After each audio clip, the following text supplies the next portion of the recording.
When it comes to influencing human beings, the most important thing that you could ever understand, whether you're a CEO, a mom, or a dad, is this thing called the PCP model. So if I can change context to where what I want you to do is just an automatic thing, I can make you do anything.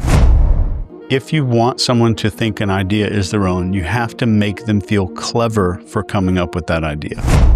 This is how social media starts roping you in. This is how politics starts roping you in. This is how cult leaders will recruit you into a cult.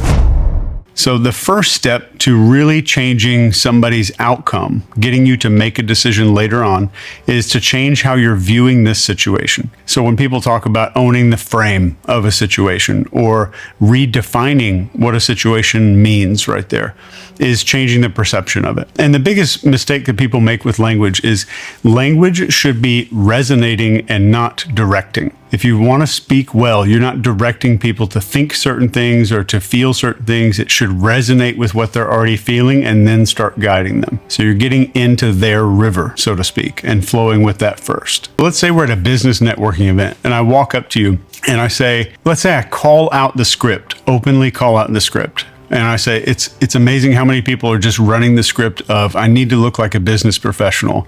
I can't say anything that makes me look emotional. I can't say anything that's personal. I have to hand out a business card. I have to put on this persona. So I'm just openly saying the script that's running inside that person's head. And I'm making you aware of it, which means that I'm changing your perception of the situation. So anything I can get you aware of that's running inside of your own head, I can massively start transforming your behavior. Any script that you call out, you're weakening its power. Any script that we push down is going to be a lot more powerful in that person. And context is the most important thing in the world. And nobody's talking about it. Probably everyone watching this or listening to this right now is going to get naked today. They'll get in a shower, they'll get in a bath, whatever it is. But almost everybody's going to get naked. We're probably not going to do it in the middle of an office building, like at work. Context dictates what behavior is permissible. So if you go back to 1957, there's this guy running a stage hypnosis comedy show. And one of the guys that's up on stage, he's knocked out and he's doing all this crazy stuff. He's an off-duty police officer. So he has a concealed handgun. He tells the people that all of you are sheriffs, but one of them's pulling out a gun. And this off-duty police officer pulls out his service weapon and starts firing into the crowd. This is a true story? True story. Really? Yeah. But is he a monster? Of course not, because context dictated what he would do. One of the best things that you can learn when it comes to being able to shift context is setting the frame of what every interaction is and being the one to openly say what the frame is as the conversation starts. So context gives us the final P, which is permission. So if I change your perception of a conversation, so I'm setting a frame right from the very beginning.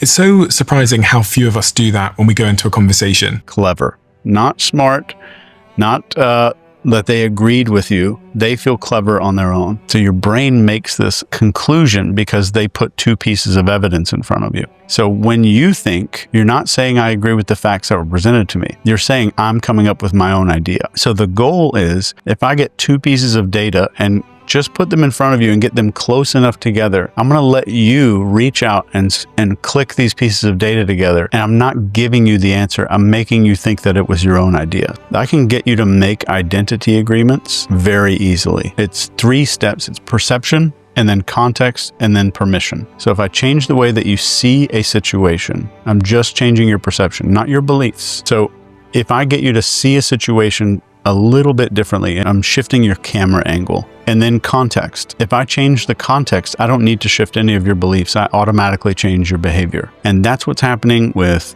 all of society right now, is that the context is shifting so fast. Throughout the conversation, what you're really doing is you're not getting them to make an agreement about how they're going to act. You're getting them to make an agreement about who they are as a human being. So the moment you can get them to covertly make an I am statement in their head, you're hacking your way into that person's identity. And is this because you're speaking to you said their identity, their sense of who they want to be. And that's heavily driven by social perception and what I think of them. Yeah, but it's not who they want to be. It's who they say they are. And those are different. The number one way that we influence another human being, let me just kind of metaphor this for 1 second. When you watch a hypnotist, but one of the things you'll see me do at the beginning of that is like, go ahead and give me your hand, put both hands out like this, look all the way up. Now I'm gonna make them do like 50 things. None of the things that I just did with them are meaningful. None of them.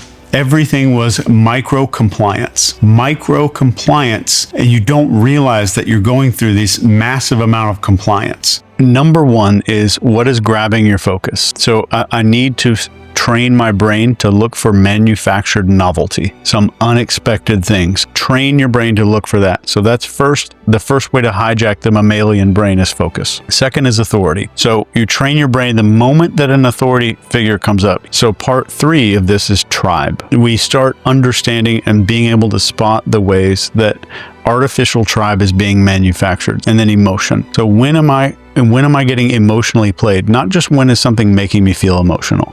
A good commercial makes you feel emotional. And identity is the number one thing in the world when it comes to persuasion and influence. And anytime you're feeling this is not me, or this is against who I am as a person, it's the most powerful motivator when it comes to influencing other people and influencing ourselves.